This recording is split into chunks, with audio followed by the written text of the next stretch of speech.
ಇತ್ತೀಚೆಗೆ ವಿಜಯನಗರ ವಿಧಾನಸಭಾ ಕ್ಷೇತ್ರದ ವಿಜಯನಗರ ಬಸ್ ನಿಲ್ದಾಣದ ಬಳಿ ನೂತನವಾಗಿ ನಿರ್ಮಿಸಿರುವ ದಕ್ಷಿಣ ಭಾರತದ ಮೊಟ್ಟಮೊದಲ ಹವಾನಿಯಂತ್ರಿತ ನೆಲಮಾಡಿಯ ಕೃಷ್ಣದೇವರಾಯ ಪಾಲಿಕೆ ಬಜಾರ್ ಉದ್ಘಾಟನಾ ಸಮಾರಂಭವನ್ನು ಹಮ್ಮಿಕೊಳ್ಳಲಾಗಿತ್ತು.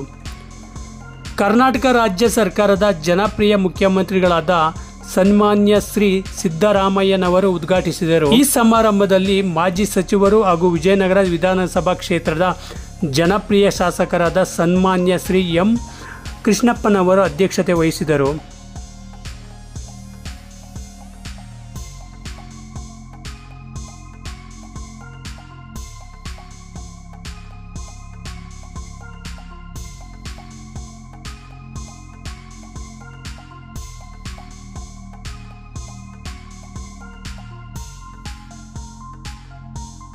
ಗೋವಿಂದರಾಜನಗರ ವಿಧಾನಸಭಾ ಕ್ಷೇತ್ರದ ಜನಪ್ರಿಯ ಶಾಸಕರಾದ ಶ್ರೀಯುತ ಪ್ರಿಯಕೃಷ್ಣರವರು ಈ ಕಾರ್ಯಕ್ರಮದ ನೇತೃತ್ವವನ್ನು ವಹಿಸಿದರು. ಹಾಗೂ ವಿಜಯನಗರ ವಿಧಾನಸಭಾ ಕ್ಷೇತ್ರದ ಜನಪ್ರಿಯ ಕಾಂಗ್ರೆಸ್ ಪಕ್ಷದ ಯುವ ಮುಖಂಡರಾದ ಶ್ರೀ ಪ್ರದೀಪ್ ಕೃಷ್ಣಪ್ಪನವರು ಮುಖ್ಯ ಅತಿಥಿಗಳಾಗಿ ಭಾಗವಹಿಸಿದರು. ಮೊದಲಿಗೆ ಕೃಷ್ಣದೇವರಾಯ ಪ್ರತಿಮೆಯನ್ನು ಅನಾವರಣಗೊಳಿಸಿದರು. ನಂತರ ಪಾಲಿಕೆ ಬಜಾರ್ ಅಂಗಡಿಗಳನ್ನು ಉದ್ಘಾಟಿಸಿದರು.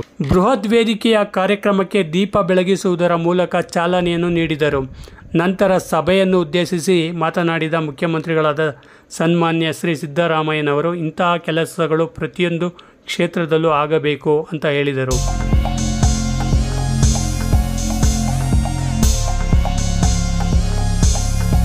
ಸಾವಿರಾರು ಕಾಂಗ್ರೆಸ್ ಮುಖಂಡರು ಹಾಗೂ ಸ್ಥಳೀಯರ ಸಮ್ಮುಖದಲ್ಲಿ ಕಾರ್ಯಕ್ರಮವು ಯಶಸ್ವಿಯಾಗಿ ನಡೆಯಿತು.